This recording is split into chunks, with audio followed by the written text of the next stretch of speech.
Blessed love to each and every one, and give thanks to the life giver and the keeper of life, Emperor Haile Selassie first. Such a power and might of the Holy Trinity with us, Father and the Mother of creation at this time. What a joy, my family, once again to welcome you into the lair, the tiger's nest. Of course, the Honorable Priest Isaac, your humble servant at this moment, and giving thanks for the tree of life and the highest of grade in all humility. And of course, I want to go into, as you clearly see, the prophecy of Mother Menen, Empress Menen. And the reason for this discussion here is somewhat dovetailing of the previous conversation we had on YouTube here, as it was talking about the age of the emperor when he was coronated. And for those who would have kept an open mind throughout that, you would have seen it wasn't really just about the actual age, but using these levels of information that we get, family, and seeing how the Most High is speaking to us through the very said information. So if you didn't get it then, I definitely intend you to get it tonight. We speak of the whole aspect of the prophecy of Empress Menen. And I know when one may have seen even that title, they would be looking for biblical prophecy, wherein that's not the only place that you get prophecy from in reality. But we have just become accustomed to accepting prophecy being something that comes out of either the Old or the New Testament. But as I said, we will be looking into certain levels of information, specifically as it relates to the Earth Day of the Honorable Empress Menen. And of course, we will take it from there. But let me just remind you before we go into the depths of it, it is just like a strong and a few days away now from Patreon's Day, my family. It's just like a strong and a few days away from the official launch of a Pedimec. I am so looking forward to this one. Of course, a Pedimec of the conquering lion hath prevailed. And remember, this is November the 3rd, 2022. Remember, we will also have an official launch that evening. That's the evening of the 3rd of November now. This is the official premiere of our 4th full-length video documentary. So from the makers of the Night of the Black Tigers, from the makers of Seven. In fact, you know what I'm going to do? Let me just give you a little taste of the trailer. Check this one out.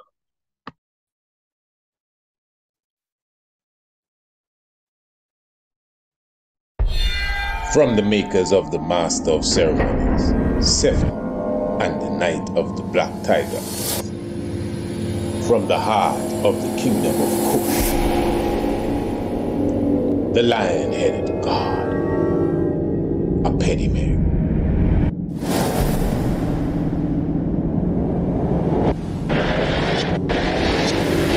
The conquering lion hath prevailed.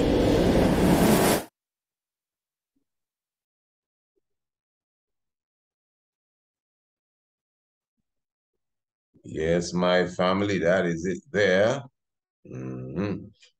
Of course, all the information is flashing before your eyes.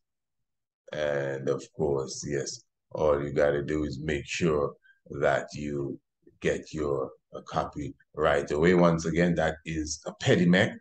Of course, the conquering lion hath prevailed.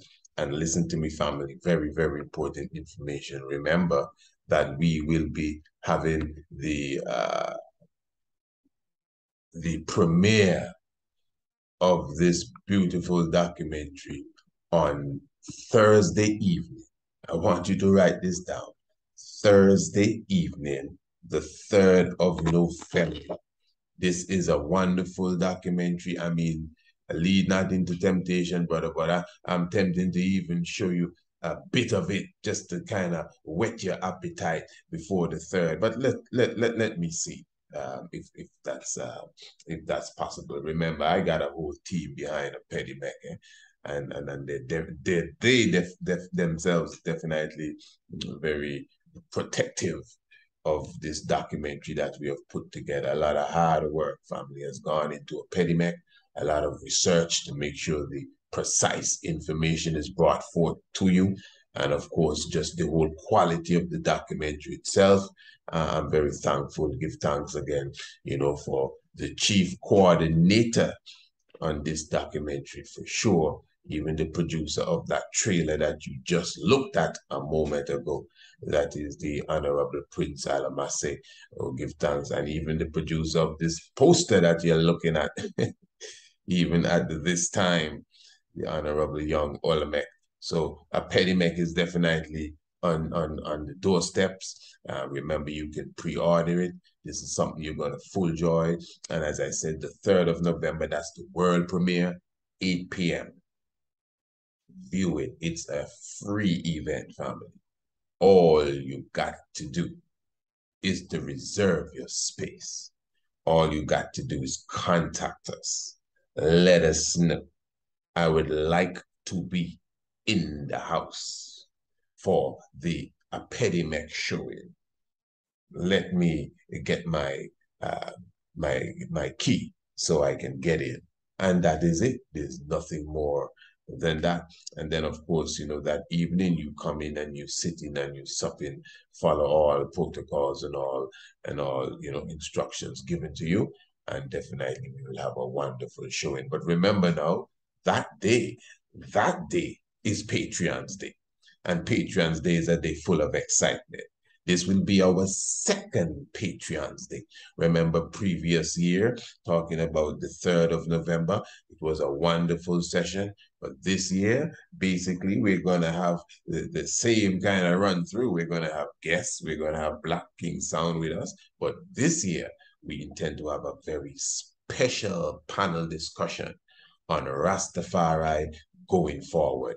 Okay, this is going to be a wonderful panel discussion, and this is just a part of the whole day's session. We're starting from midnight the night, going till midnight the next night. And of course, we're going to have different guests. We're going to have different visitors. Of course, we're going to definitely be giving back to those who patronize us. And the main event is the telethon of the day. The telethon. And remember what the target is for those who don't remember or those who do not know. Let me just refresh you. The target is $12,000. As one of my listeners said, man, that's a little bit of money. Well, I totally agree for what we are looking forward for that to go forward to, which is the 10th annual now. The 10th annual African History Month essay competition. And of course, we definitely are encouraging ones to even begin to make their pledges now. You don't have to wait until the date. But of course, the day is the day with all the action and all the vibration. But you can make your pledge now. And remember, again, it's a simple thing. When you make your pledge, of course, we will definitely record who you are.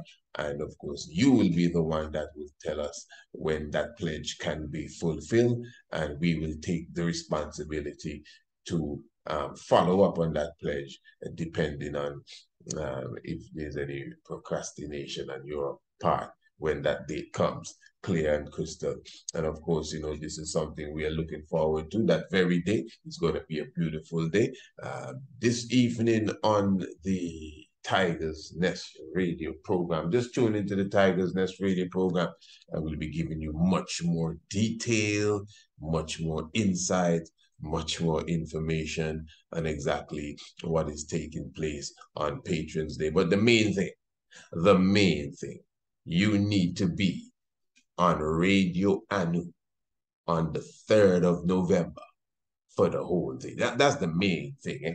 If you don't get the point now, if you don't understand it yet, it's okay. Just make sure that you are with us on Radio Anu. Write it down, right? You should write it down. Make sure you are with us on Radio Anu on the 3rd of November from sunup to sundown. And even when the sun go down, you gotta still be around because we're going to be having a very special Tiger's Nest that evening. And that will be starting from 6 actually. A special nest running into 7, and it will seal at 8 because you know at 8 we're all going to be going into the theater to witness a pediment.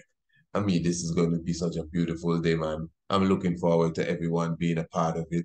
Remember, we're going to have special giveaways and everything. So many things. As we get closer, you're going to be getting some more information as it relates to that.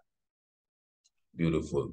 Now, before I go, of course, you know how to contact us. All information, you know, is in the link in the description below this video. And at the same time, even before you just email us, Priest Isaac Institute at gmail.com. That's Priest Isaac Institute at gmail.com. And of course, visit the website, priestisaacinstitute.com. Of course, that's where you will find Radio Anu, the international flavor, the universal spice. So again, yes, this evening in the Tiger's Nest. Okay, what you said, you won't be able to listen to the Tiger's Nest this evening. Well, that's okay. All you got to do is subscribe. It's an easy thing. Just email us and let us know you'd like to be a subscriber, and that's okay. You don't even have to tune in at all. You get the Tiger's Nest each and every day. You'll find it in your inbox via the email for sure. All right.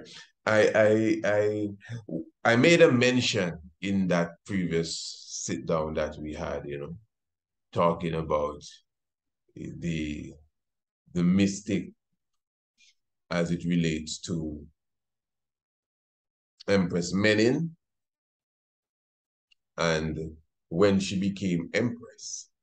Because if you would recall, we did a program like maybe it's about 6 months ago, and that program stemmed off of a discussion, a real discussion, boy, real discussion to me, a discussion that some brethren had as it relates to Empress Menen. And, you know, ones were just considering that, you know, like, you know, you're making a little bit of too much about Empress Menen. One of the things one of the brothers were highlighting is that, well, you know what I mean, she gave away a crown and something of the sort to that matter as it relates to, and when you say gave away a crown, I just throw away the crown, you know, gave it to the Lord really, because he speared and won the battle for them, which was the promise she made going into war as a warrior herself, that she would have, you know, given the crown because of that specific reason, if the Lord would guide and protect them through the battle. But anyway, that was their reasoning behind it, and a few other things. And one of the things that ones would use outside of those brethren there is the scripture too. You know, and when I say scripture, I'm specifically talking of the Bible. You know, ones would obviously the Bible is very rich when it comes to prophecies of Haile Selassie specifically, you know. I mean, in all honesty, in all the burning up a Bible that ones be doing, I especially Rastafari, I wonder if they have amnesia, you understand? If they forget, you understand? Or it's what you call selective amnesia. You gotta be, well, amnesia. Let me just leave it at that. No, I want to offend no one. To totally forget that the Bible is rich with prophecy as it relates to the Maui Haile Selassie I. I mean, the Lion of Judah, Revelation 5, verse 5. Revelation 19, on his vesture and on his tie, King of Kings and Lord of Lords. scriptures that clearly show you that it's Ethiopia within the Psalms 80 and 7, that it's Ethiopia where this man shall be born, the same man who is considered the highest himself. Clear scriptures of Zephaniah, clearly showing you, you know what I mean, that the Lord shall gather all nations, you know, and speak unto them, pour out his wrath because they attack his country. And you're going to talk to them in Amharic. Man, how clear can it be? And you may say, come on, no scripture said that. I know you say that. But that's what I mean. What else could it be? The Lord shall gather all nations together to pour out his wrath and his indignation. And he shall speak unto them in a pure language from beyond the rivers of Ethiopia, so that they can call upon the name of the Lord. Ethiopia, he referred to Ethiopia in that same chapter and verse as his suppliant, the daughter of his dispersed. And again, when defining these words, you clearly see the whole scene of 1930 and 6. The 30th of June, when the emperor appeared before the League of Nations to speak about his suppliant. What's suppliant? The people who he plead for. The daughter of his dispersed, those who have been scattered abroad. That's the historical account there of the man that was speaking to all nations, the only head of state. All of this is just the reality of the symbolic gesture of the scripture. The only head of state to address the body of the heads of the states of the world, being the League of Nations. Not the only head to address both League and United Nations. Yes, that is true. But this is because he's the only head, period, to address the League of Nations. You just follow it good. So them is scriptures that is clear. And we can go on and on with them scriptures there down the line. You know what I mean? 400 years in captivity, after 400 years, I shall send them a savior. From Christopher Columbus in 1492 to 1892 is the birth of the king. That's 400 years. And we can go on and on and on and on and on. But what I'm saying now, so ones would, you know, consider, well, listen, the prophecy of the king is right in the scripture. Because they're ones, remember, they're ones that are very jealous of the chauvinistic and I would say chauvinistic way of thinking. I wouldn't even call it patriotic, because you must understand it's a balance. It's not one over the other. It's not either patriarch or matriarch. It's a balance. It's a he and she. It's a male and a female. You know, so it's a natural balance. So one's considered that Rastafari now, for whatever reason, have gone off the track and maybe seeking, and one's are blaming it on Egypt too. Oh yeah, and saying the Egyptian thing, the god and the goddess thing. Imagine that. The Egyptian thing, the god and the goddess thing, have Rastaman now. Hailing Empress Menen. It's somewhat even hard to speak about this, because it's hard to hear and listen to it, eh? Yeah, just to understand how we could think so far away. Now, again, let me say before I go on, this is the problem when you understand, as Marcus Garvey has taught us, when you are looking at God through a European spectacle, you're going to always run into this problem here, you know. But when you're observing God as such, from an African point of view, then all of this becomes clear. So, as I always say, just the term God alone is European within its, at least the term that we have become familiar with, the God, the good, and the gooth, and all of that stuff.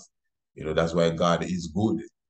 You know, God is good, and good is Wodan, Yodan, the same Godan. That is the same thing. Odin. It's the same old Santa Claus story. So, and it comes around and around and around. So, this God word that we played with, You can be upset all you want, because I know some of you seriously dogmatic in the thing. Even the word God, when man trying to explain it, you get offended. Imagine that. Man, you need plenty of help, eh? God, as we know it. I repeat, as we know it. Because, I mean, I don't even want to get too deep into the lingual now of Africa too. But anyway, as we know it, comes directly from Odin and has been manipulated to be the name now of the all in all and the creator of all things and everything thereof. And we don't comprehend, some of us, that there's a stain that's left on our idea of the all in all, just to use the term Odin. All right. So this is what I'm saying. When you start to look at quote unquote God from an African perspective, not from a European perspective, but from an African perspective now. As I said previously, Unkulunkulu and Oshun and Obatala, you know, even though a lot of this is mythology again, it's okay. But at least the myth now, the mythos can adapt to your nature much better. So that is why now, when you understand the African concept of the creator, you understand science, because the African concept of the creation is science. One professor was saying to a BBC reporter the other day, who was asking him about if he really believes that dancing around and making sound will make the rain fall.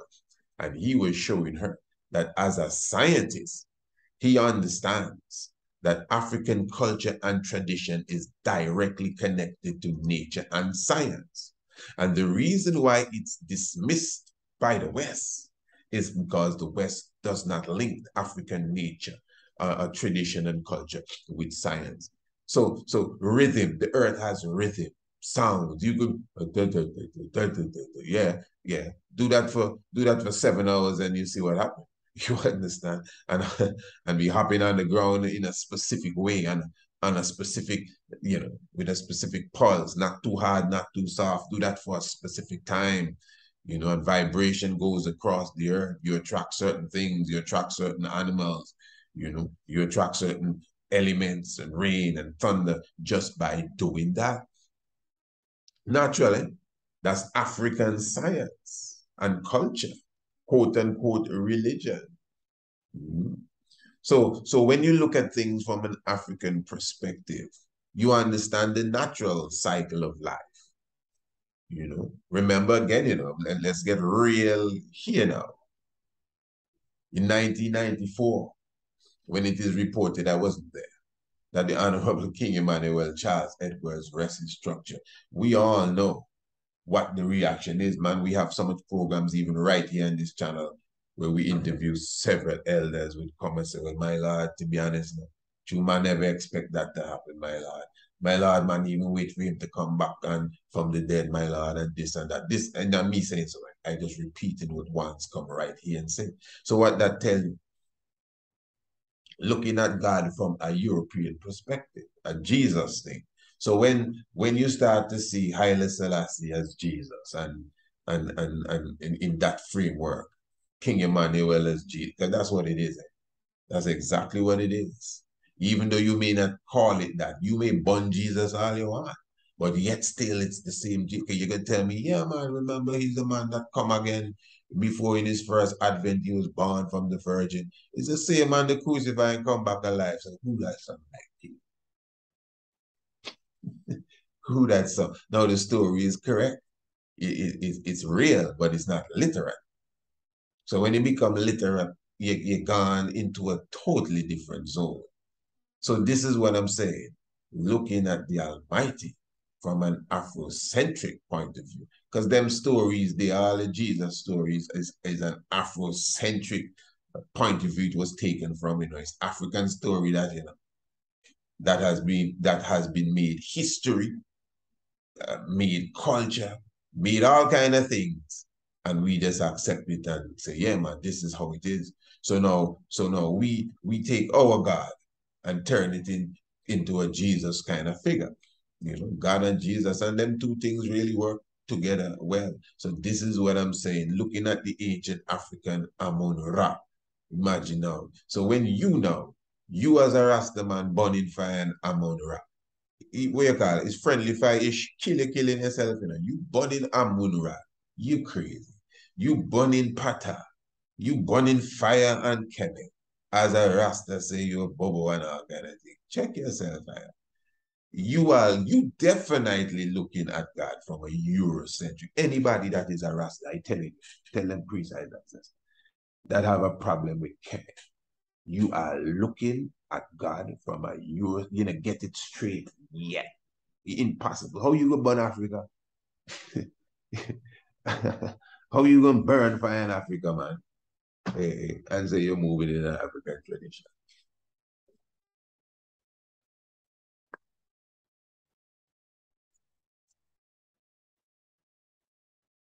So the natural balance of the male and female is in the African tradition. So then the next man can come and tell you, oh, Empress Menen had children before the king. But the king had children before the Empress too. What are you telling me? Then the next man going to tell you, boy, it's Lee Jat to put the two of them together. Well, according to the emperor in his autobiography, they came together with a mutual agreement, you know. But anyway, again, in the previous program, we took time to explain how you decipher information. And that is why it's important to do your diligent, not your own research, your diligent research. Own research is just a phrase we use. A lot of us, we don't do no diligent seeking out this information so we get it clear. So when we use these little things here, you know what I mean? Hear this now, man will tell you as a them hardcore Orthodox, as a man will tell you Empress Menen passed away in 1962 and the king ever living. So these are the reasons why they're ones that are questioning this. But I honestly see that that's a dying culture there. In the next several years, I don't even think any one of us that's going to be an endangered species to becoming extinct.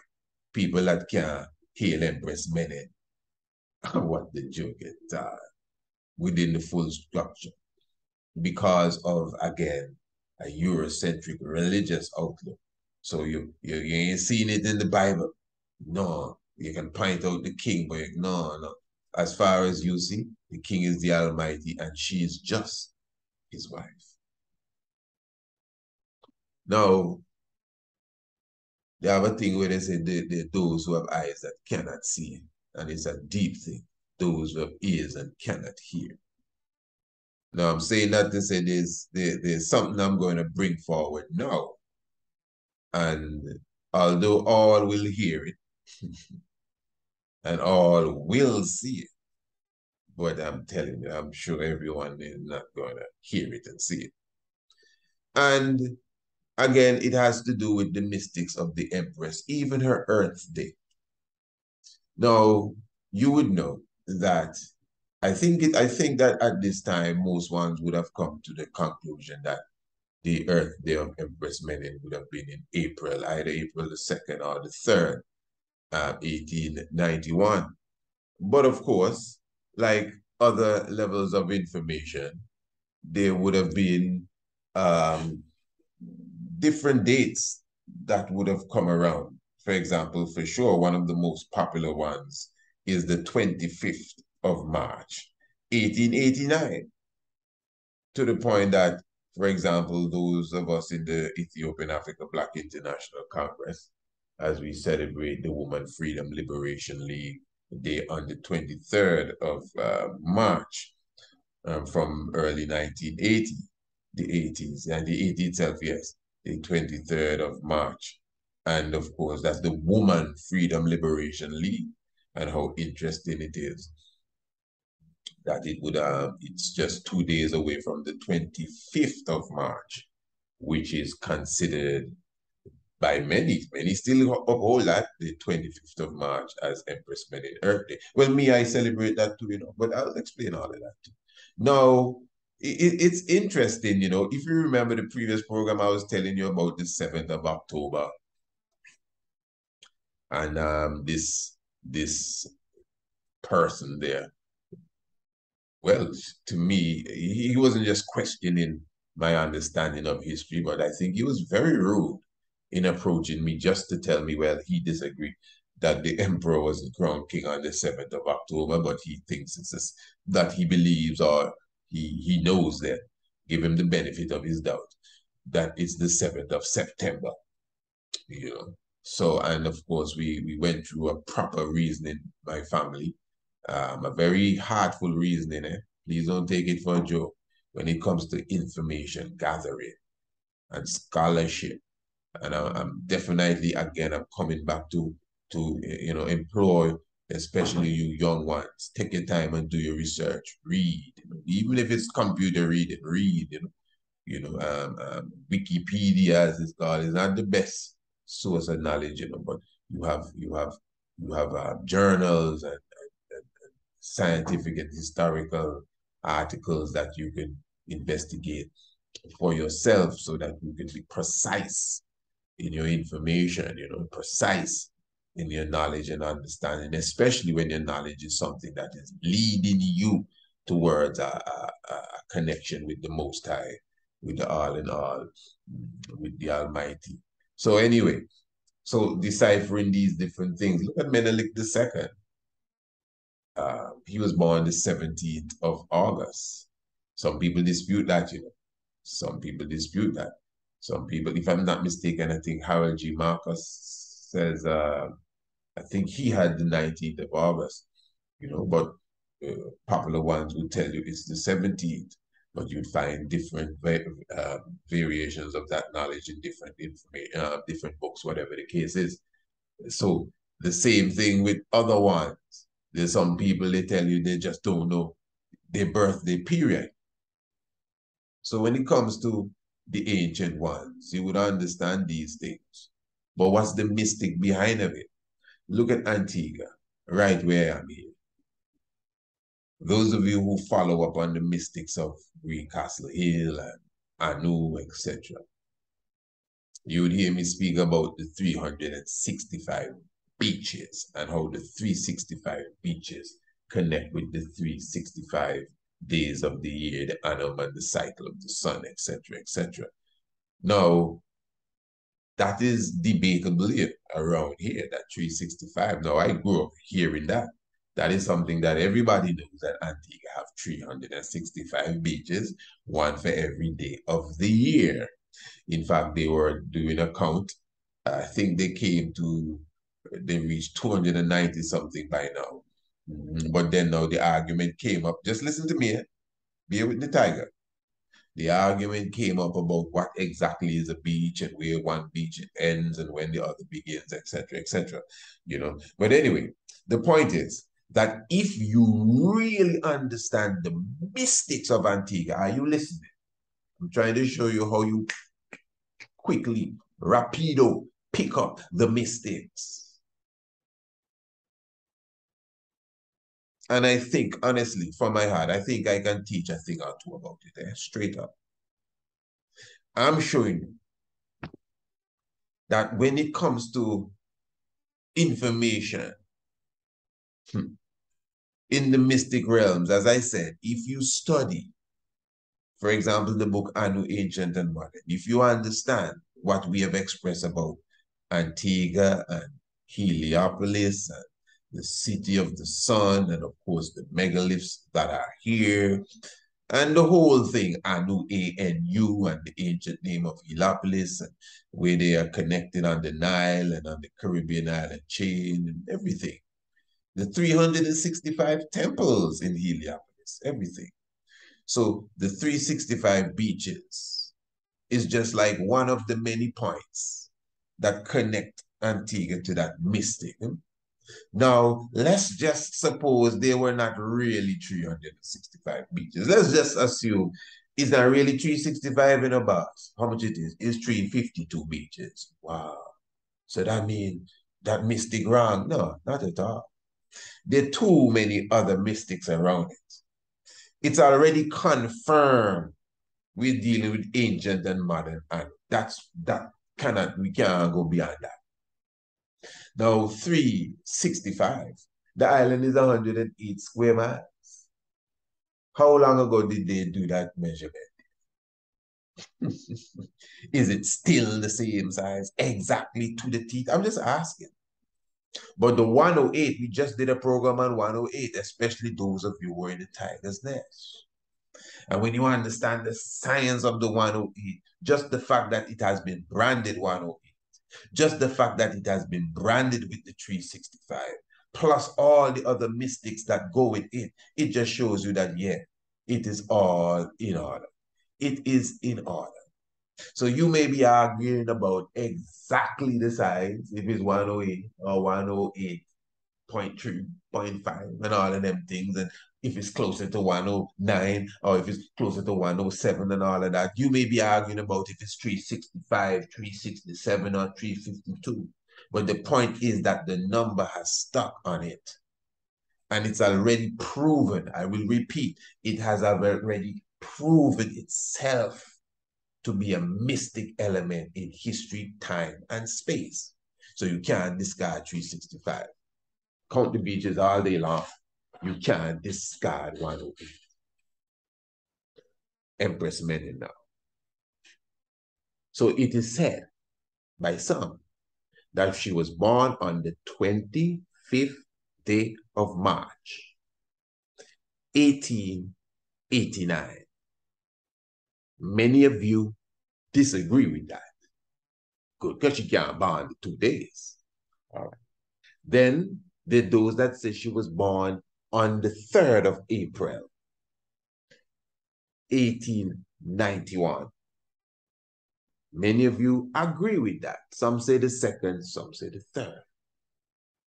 What I personally find interesting about them 2 days that she was supposedly born on is that them 2 days were the 2 days that the two mighty emperors, Menelik II and her King of Kings, Haile Selassie I, became Emperor of Ethiopia.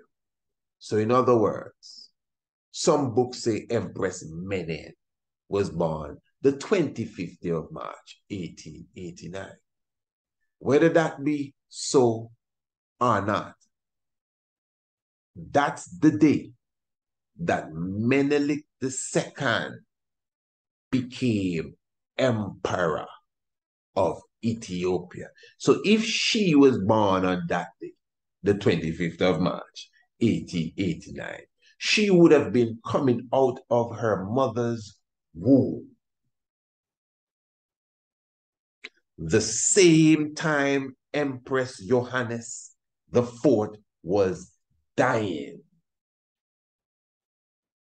And Emperor Menelik Saleh Mariam would have become Emperor of Ethiopia. He was coronated, I repeat, he was coronated the 3rd of November, the same year, 1889. But he became emperor. He was given that blessing the day Empress Menen was born. If that is the accepted day. Now, you see, let's just hold that for a moment and let's just all say that is the day. Let's imagine that's really the day. That's how the spirit works. Do you know a child in general is blessings? People conceive and, honey, I'm pregnant. Oh my, what are we going to do? And all of them kind of things there. It's blessings you get. You just have to know how to utilize that blessing. A new beautiful, bountiful spiritual life you've brought into the earth that attracts bountifulness and prosperity and joy. That's a new life you're bringing. What's wrong? Now, if Empress Menen is that spirit of motherhood that we claim her to be, I don't see it impossible that when she was coming out of the womb, the spirit of life also extended to Menelik II, who at the time, Saleh Mariam, where he became the ruler of Ethiopia, the same man that would have led us into battle, in the Battle of Adwa, to ward off the Italians. It's all the spiritual vibes. It's the mystics, that have to go back in history and research these things and say, look it here. Look it here. And that's why we like to say he was born under the star. That's why the three wise men came and looked for him according to the Bible, because they could understand the history, they could understand astronomy, they could understand dates.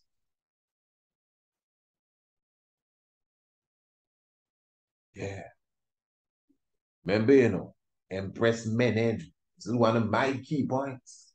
Empress Menen officiated the opening of the mosque, the Ethiopian mosque in Jerusalem. She officiated that.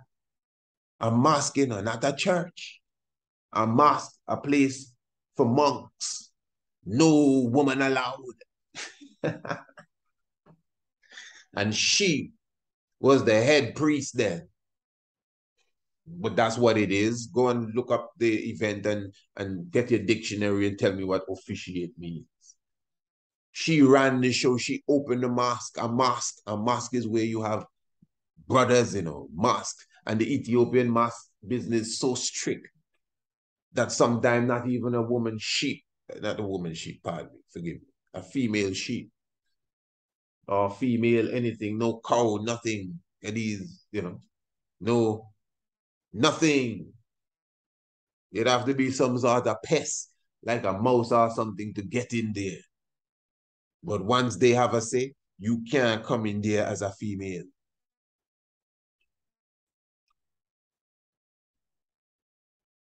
In certain parts of Ethiopia, you know that, in certain parts of the Ethiopian custom.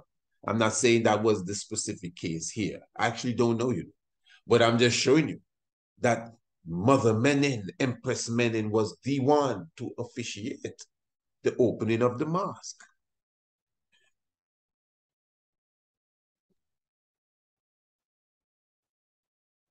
That says a lot. Remember the other day we were talking about if Rastafari should have priestess. Yeah, that blow a lot of lids, didn't it? So I'm just showing you Empress Menen now within her holy space, obviously. And we can go into the works and how she stand up on the battlefield, etc. And how she gathered the woman of Ethiopia to war. And the amount of churches she would have built and schools, etc., hospitals, and we can go down the line. And I think we can all agree that within the spirit of time, that soul that would have embodied the Empress Menen we know had to be divinely chosen to be coronated with. Hear me, man. To be coronated with the fulfiller of all the prophecies that you speak of. Haile Selassie the First. Okay. Now, so she is not born the 25th of March, 1889, when Menelik was became emperor. Became emperor. Let's be clear. Became emperor. Okay. Whether the crown went on his head or not, that day he became emperor. Good. She was born the 2nd of April, or the 3rd of April, 1891. Interestingly, just a year before the emperor. And that's a very interesting thing. She is older than the emperor. Wazirio, the zero, what? Zirio. Zero. The woman comes first, really. The zero, it's zero and then one. You know, it's 0 and then 1. It's not 1, 2, 3. It's 0, 1, 2, 3. So I always thought that just the fact that Mother Menen preceded the emperor in age, I just thought that it was just a very humble and simple gesture, but very deep as it relates to the woman going forward. So she came into the world before him as such. Interesting stuff, especially when you understand the dynamics of them both. You can't overlook nothing if you're a spiritualist, you know? Yeah, from you comprehend Haile Selassie and you comprehend Empress Menen and you figure out that the Empress was born before the king. Don't just say, oh, well, that's all right, and put that aside. No, it means something. It has a meaning. It's something for the spiritualists to absorb. You don't have to force it down nobody's throat. Just absorb it for yourself. Right. Very good. So again, she would have been celebrating her Earth Day when she became Empress in 1930. Keep in mind that Empress Zaditu died on Empress Menen's Earth Day, specifically, in a sense. Because that's when herself and the emperor became king. So if she was born the second, as some reports say, or the third. And you could understand why some say the second and some say the third.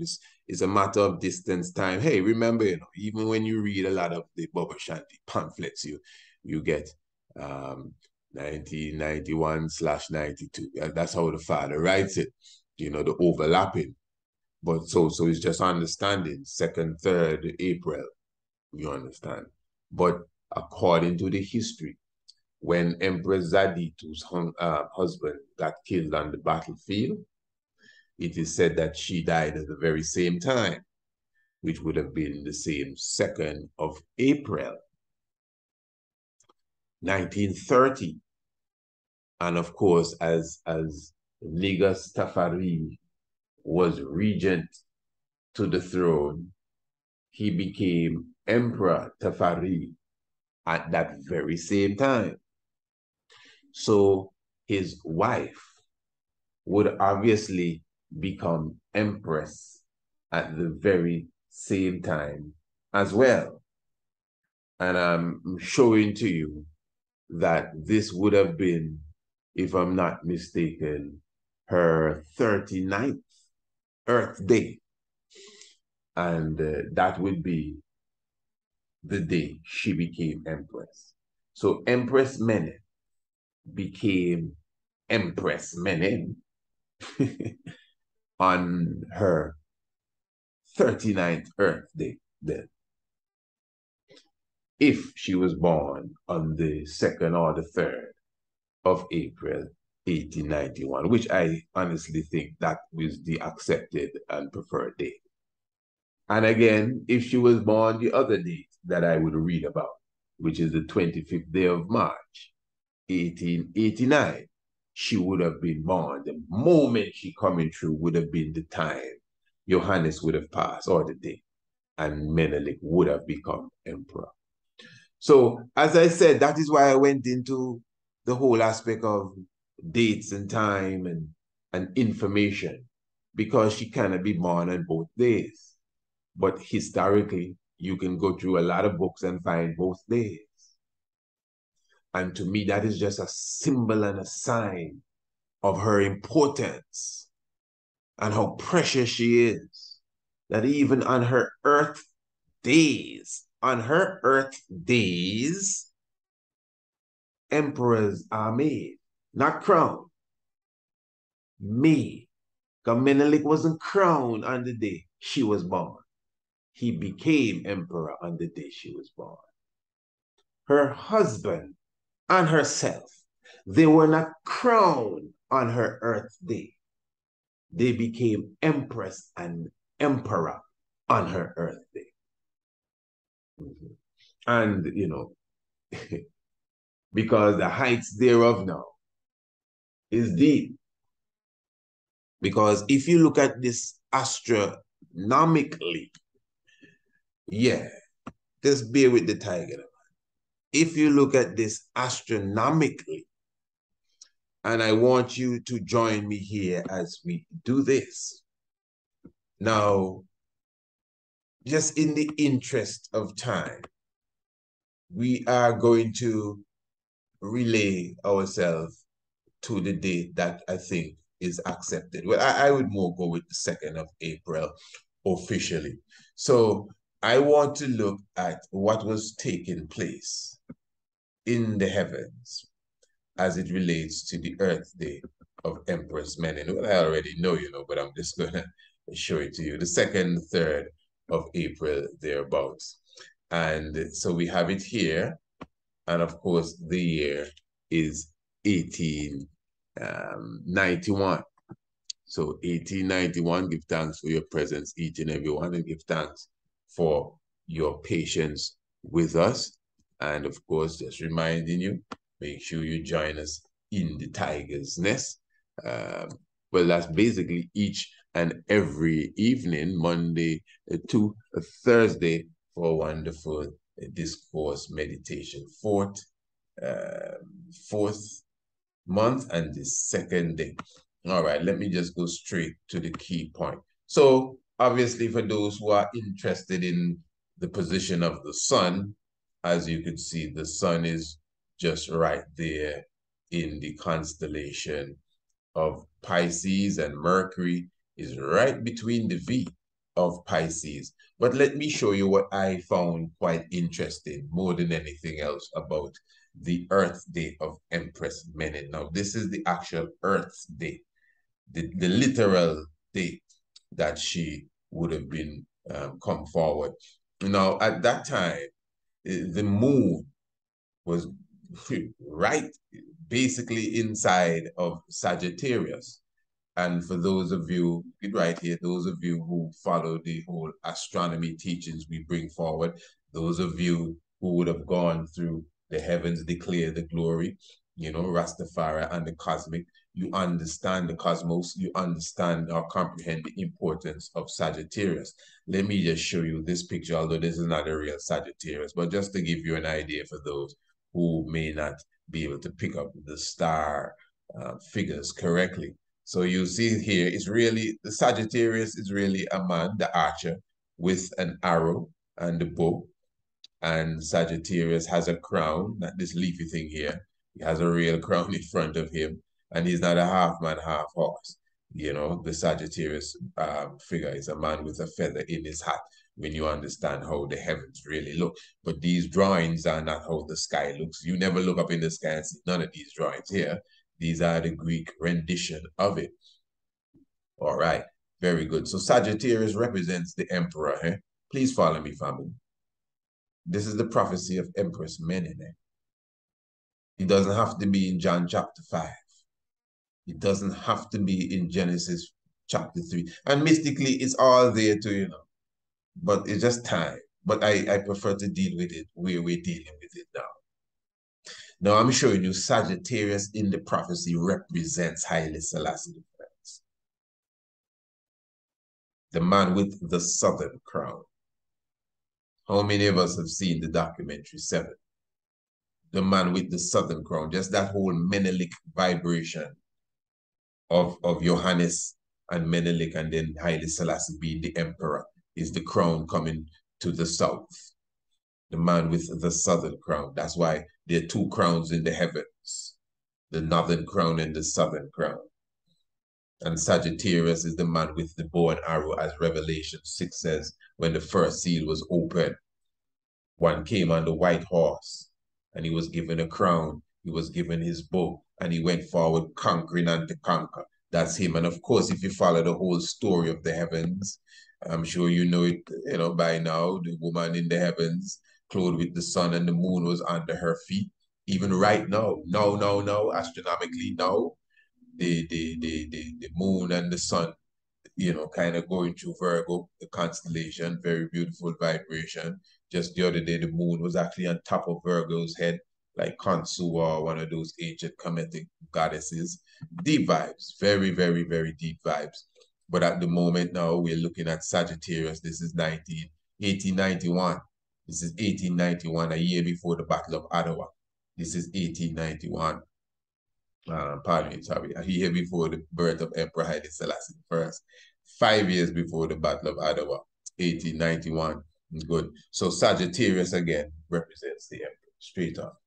Good, fair enough. And just to be clear, once again, our book, The Heavens Declare the Glory. That is Rastafari and the cosmos. If you really want to get a scholarly understanding of what we're saying here, you can visit the website. The link is in the description below and check the book out. Yeah. Now, on her Earth Day, when she was born, the moon, which we know represents the woman, was to me as an astronomer. To me, the moon was in a very interesting position. If you observe, please forgive me here, this thing is not going away. If you observe, give thanks. If you observe how the heavens operates, let me take out these pictures here. The moon is as if she is sitting on the shoulders of the archer. Now, this is interesting. Remember, the moon moves very fast. So by the next day, the moon is going to be out of the picture, going somewhere else.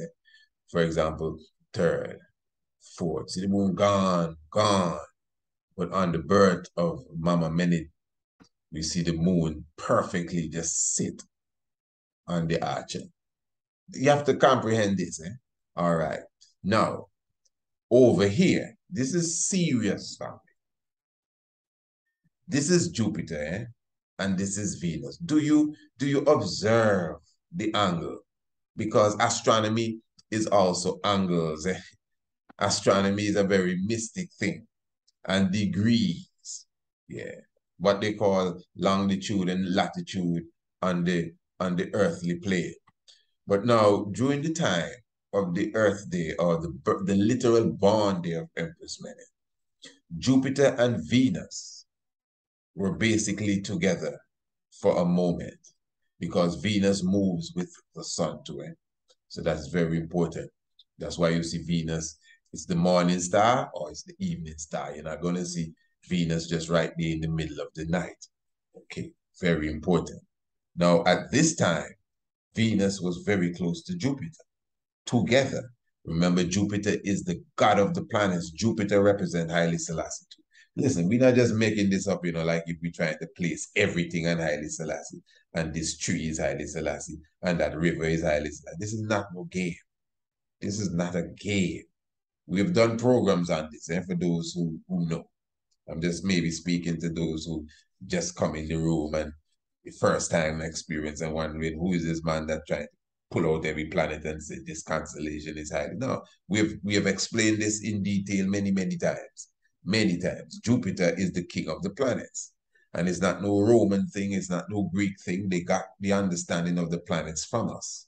Jupiter is Tahuti. They comprehended the science of astronomy from us and turned it into astrology and all kind of funny things and card reading and so. But they got that science from us. So Jupiter, the defender of planet Earth, Jupiter, the one that pulls the comets to it, Jupiter, who has a larger magnetic field expand than even the sun. Jupiter, yeah, check the science. So Jupiter is the lord of the planets. And when we understand the science and break it down, it represents Nebuchadnezzar, the king of kings. Hercules represents the king of kings. All them things there. Good. Venus represents the mother of creation. Venus is the woman. Venus represents the woman, the moon as well, but the moon is not a planet. We deal with the planets now. That is why Oshun went on the moon. Oshun went on the moon in the Orisha tradition. Very good. So now you see Jupiter and Venus together, male and female. And they're not just together. When are they together? On the born day of Empress Menen. Okay, hold on a man. Where are they? They're in the constellation of Aquarius. Now, Aquarius, when you read the scripture now, Bible I talk, it speaks about the disciples asking Christ, like, what's the next step, basically? And he tell them, when they see the man with the water pitcher going into the house, follow him. Now, the water pitcher, the man with the water pitcher is symbolic of the Aquarius age.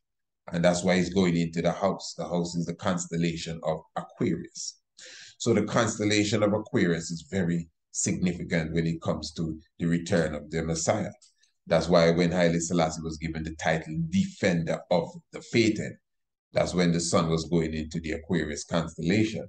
The Defender of the Faith. I didn't say when the Aquarius age began.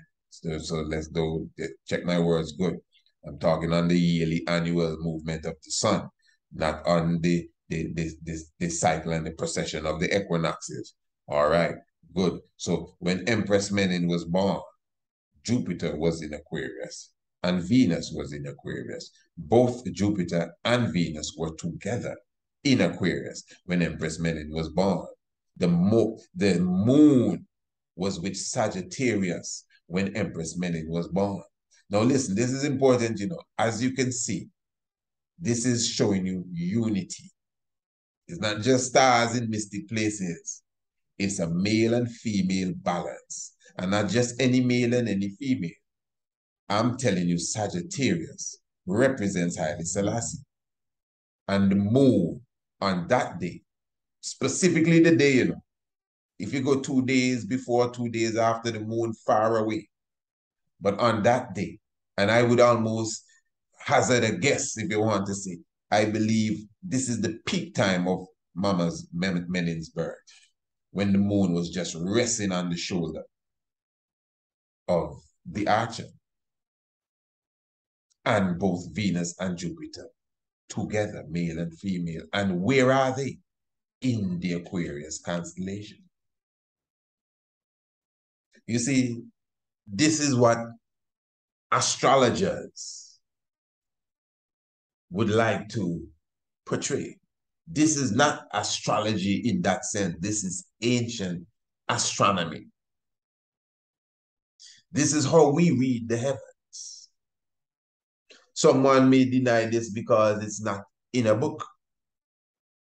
But whatever is in the book came from here. That is why it is said, the heavens declare the glory of God. And that is why it is said, the firmament showed his handiwork. You understand? Hey, family, I'm just encouraging you to make sure that you check Black Dominion, man. Definitely Black Dominion, talking about freedom, redemption, and international repatriation. Of course, just blessing up the one brother, Corey Harris, for sure. You know, tune into the Tiger's Nest. And of course, you know, we'll be sharing a lot more information on Black Dominion right here on the Tiger's Nest. I'm talking about on Radio Anu. Definitely the home for information and inspiration. Man, all when them video here done is supposed to jump straight to Radio Anu, man, and see what's taking place. But for sure, make sure you definitely check out Black Dominion. Pardon me. They're here on how is this pronounced? Etsy.com shop/Dominion. But you know, we usually put the link in the description so you can get what you need to get efficiently. And of course, they have some wonderful t-shirts here. Of course, I know that the winter time and the snow time is soon coming up, so you definitely need to get your hoodies as well and your mugs for your cocoa tea. Wonderful vibration, everything in order. And make sure you get your socks and your everything is there. Your Tams, everything is there. You can find it right here. Black Dominion. Make sure you get your kutchie for your chalice. As I say, it's winter season. You got to keep warm. Make sure you get your sweats, that's your sweatpants and everything thereof. And of course, all things for the young ones, all things for the little babies. Yeah, all things for mommy, for daddy, all your cultural shirts. You could get your shirts look beautiful, Empress Menen here. You could get your shirt of Itege and Menen, yes, as we said, what? $17 for this? Come on, man. What's the whole up, family? Make sure you get your Empress Menen shirt, the man. $17. Rastafari. That's what's going on here, man. Come on, family, tune in. Yeah, that's what it is. I'm talking about Black Dominion. Black Dominion, Etsy slash Etsy.com/shop/Black Dominion. But anyway, as I said, the link will be in the description below. Yeah, that's a lot of tongue twisting there. But so all you got to do is scroll down the video, man. Just scroll down and press the button. All right, you get all your wonderful shirts. This is a nice one. I see this Africa is turned the other way. Got a reason about that one of these days. And oh, you see, look at this one here. This Africa is the other way. Interesting. So some of you would like to know the philosophy behind this one. One of these days we'll go through that again. All right, family. So just make sure you check out the website. Look at these wonderful shoes, wonderful prices, 20% off. Look at it here, man. 20% off. Royal Red High tees. What they call them, hush puppies around here. You get your shirts with wonderful phrases. It's good. You see, when you remember the program we did on the power of water. I think we did it at least twice within the last several years, and we were speaking about the experiment until I told you that I myself have seen that experiment done, where they put water or soaked rice in two bottles, and one of the bottles was marked love and the other bottle was marked hate. And the author of the book, The Power of Water, he said he traveled many parts in his society. And what he would do, he would show the bottle to children.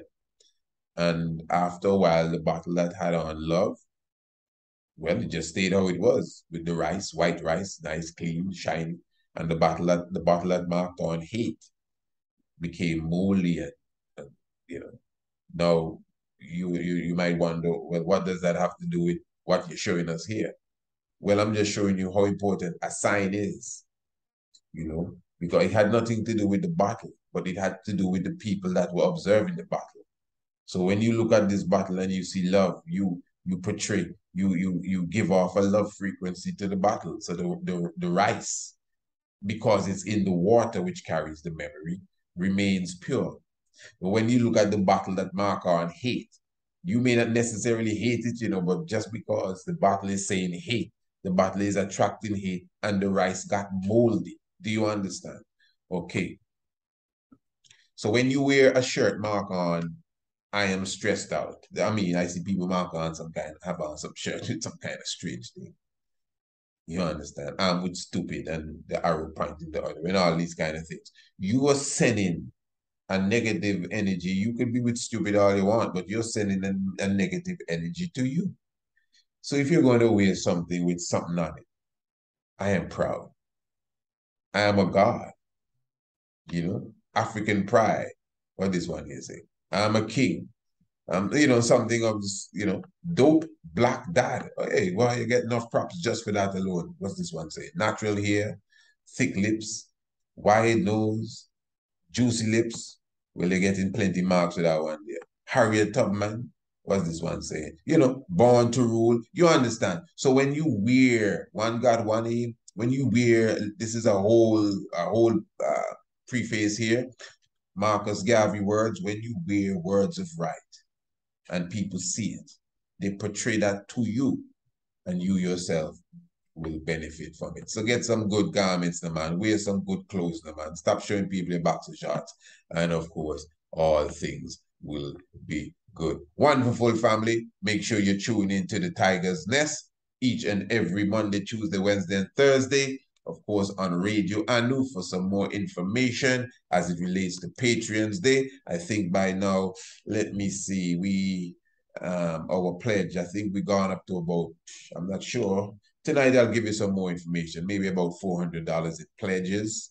That's in pledges, and I think we would have collected thus far maybe around $200 as far as the donation for the telethon. This is telethon I'm speaking, so we already got pledges, approximately about $400 in pledges. Give thanks for all those who pledged, and we have already received contributions. So give thanks. So that's a good sign because the day is not here as yet, the 3rd of November. So I'm encouraging you, family, more so the pledges, you know, so I can know you are with us. That's the main thing. Let me know you're with me, man. Let me know you're with me and say, hey, look, family, trust me. I ain't going to be able to give you this until December, you know, but hey, I'm with you. I have your $100 here for you, or $500 or $1,000. You know, to be honest, you know, people give what you tell them. This is not a give what I tell you.